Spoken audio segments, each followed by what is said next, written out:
If schools taught one single financial concept properly, before algebra, before some of the history dates you'll never use again, it should be this one. Not because it's complicated, because it's simple, and the simplicity is exactly what makes it so easy to underestimate. And underestimating it is one of the most expensive mistakes you can make with money, full stop.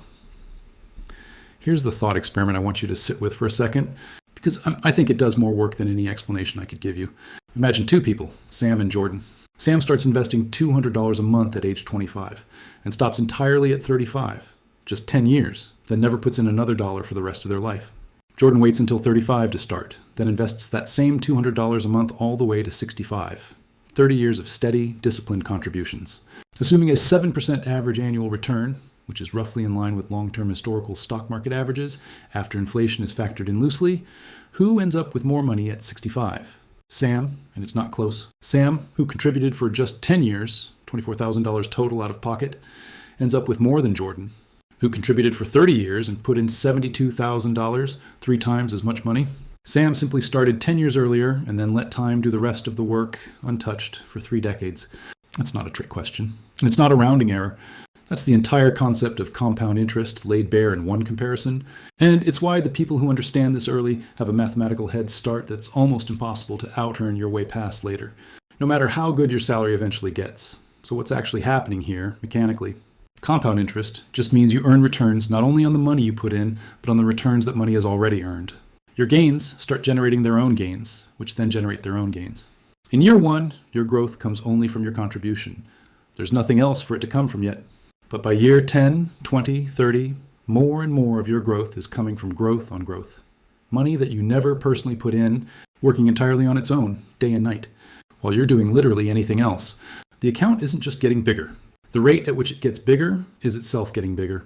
That's the part a lot of people never really internalize. Because for the first several years, compound growth looks almost identical to nothing happening at all. It looks, frankly, kind of boring. This is where the psychology gets interesting, and honestly, this is the part I wish someone had explained to me sooner than they did. Compound interest is deceptively boring in its early stages, and deceptively dramatic in its later ones. If you chart it out, the curve looks nearly flat for a long time, then it starts to bend upward, and eventually, given enough decades, it goes almost vertical. The problem is that humans are wired to notice and respond to linear, immediate feedback. We're good at reacting to things that happen quickly and visibly, because that's the kind of feedback our brains evolved around. Compound growth is the opposite of that. It rewards you for doing something now for a payoff you won't meaningfully see for 15 or 20 years, which is exactly the kind of delayed, invisible progress our brains are just bad at valuing correctly. So people quit. They check their account after 2 or 3 years of small, almost boring growth and conclude the whole thing isn't working, right at the point where the curve is actually about to start bending upward in their favor. This is, in my opinion, the single most common and most avoidable way people sabotage their own long-term finances. Not through one dramatic bad decision, but through a slow, quiet loss of patience at exactly the wrong moment. Let's make this even more concrete with a different framing. Because I think the cost of waiting often lands harder emotionally than the reward of starting does. Every single year you delay investing isn't just a missed year of contributions. It's a missed year of compounding that would have been working for every single year after it, too. $1 invested at 25 has roughly 40 years to compound before a typical retirement age around 65. That same dollar invested at 35 only has 30 years.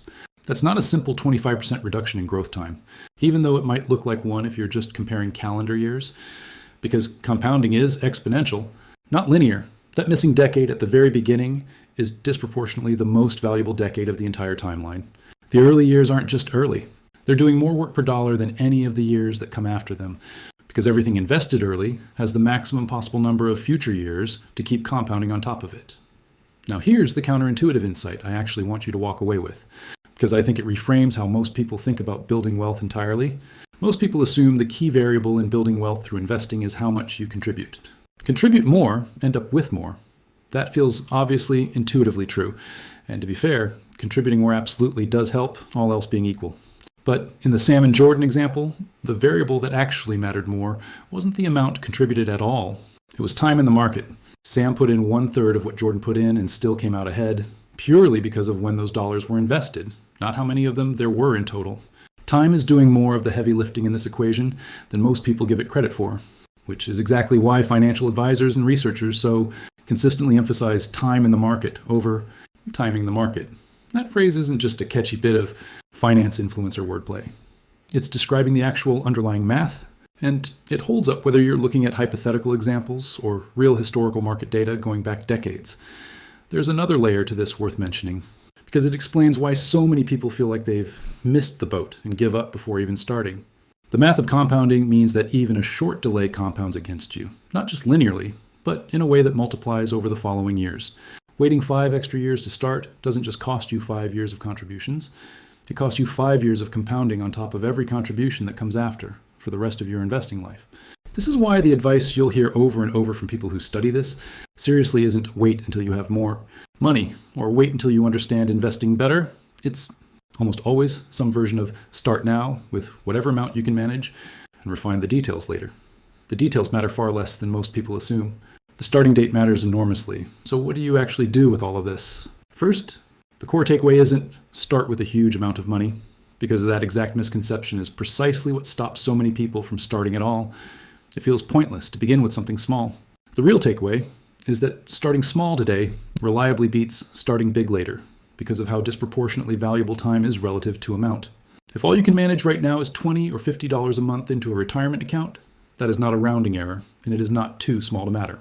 It's you buying yourself years of compounding that are mathematically more valuable than the same dollar amount contributed a decade from now, when you might have more income, but far less time left for that money to grow. Second, what you're actually invested in matters less at the very start than the simple fact that you've started at all. A low-cost, diversified index fund tracking, something broad like the S&P 500, has historically been a reasonable, unglamorous way to capture that long-term compounding effect without needing to pick individual stocks, chase trends, or try to time market highs and lows. Third, and maybe most importantly, when the growth feels boring or nearly invisible in year 2 or 3, that is not a signal that something is wrong or that you should stop. That is exactly what the flat part of the curve is supposed to look like, right before it stops being flat. I'll be honest about the limits here too, because I don't want to oversell this. A 7% average return isn't guaranteed in any given year or even any given decade. Markets go through real, sometimes painful downturns, and past performance never promises future results. Compound interest isn't a magic trick that erases risk, and nobody should treat it that way. But the underlying math of time, plus consistent contributions, plus reinvested growth, remains one of the most reliable long-term forces in personal finance that we actually understand well, precisely because it doesn't depend on picking winners, predicting recessions, or getting lucky with any single stock. It just depends on starting, staying invested through the boring years, and largely getting out of your own way, while time does the part of the work that only time can do. If there's one thing worth teaching in a classroom before almost anything else about money, it's this. The most expensive financial decision most people ever make usually isn't a bad investment. It's a good investment they simply didn't start 10 years earlier, because 10 extra years of boring quiet, invisible compounding is worth more than most people will ever believe until they actually see the numbers laid out in front of them, the way we just did.